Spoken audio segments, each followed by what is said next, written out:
Don't die in your comfort zone. Today we're going to talk about the fight between ownership and blame. It's one of the most important fights out there, which is why I placed it at number 2. Blame is awesome because you get to give up all the responsibility. It lets you perpetually stay in your comfort zone as a victim. But the problem with identifying as a victim and pointing the finger is, it doesn't matter what people did to you. Of course people do things wrong, but you get stuck in time because you stop growing and taking ownership and thinking, what did I do in this situation? How could I be better? How could I not put myself in this position? How can I seek out therapy or something to make sure I'm not emotionally held back from what this person did to me? That's what ownership does. Blame gets you stuck in the past, and sometimes people stay in that blame victimhood kind of mentality for 10, 15, 20 years. And they're still 22 years old in a 42-year-old body.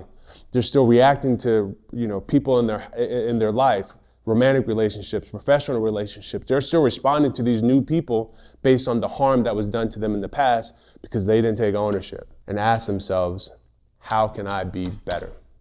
Now, I'm not gonna ask you to wake up tomorrow and stop blaming and feeling that urge. It's an urge, it's primal. I think in the wild or in the tribal days, I think we're still tribal, blame was important because if something went wrong for the tribe, we needed to know who did it so it doesn't happen again. But also sometimes you didn't want to be blamed because you might get in trouble in your tribe and you don't want to get cast out. The point is, it's a natural human urge to want to point the finger. But what I want you to do is, when you feel that urge, I want you to start becoming a master of saying, hey, thank you, nature.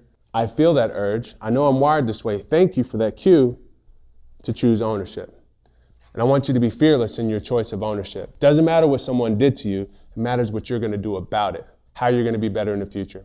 I want you to find something to remind you of this principle of ownership. And over the next week, every time you feel the urge to blame, I want you to look at that reminder. No matter how hard it is, no matter how comfortable it is, I want you to choose ownership and just see what it's like. Try it out. Let me know what you think. And do me a favor.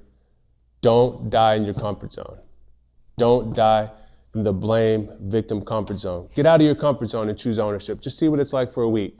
Because this is how you take your power back and put it back where it belongs, which is in your hands.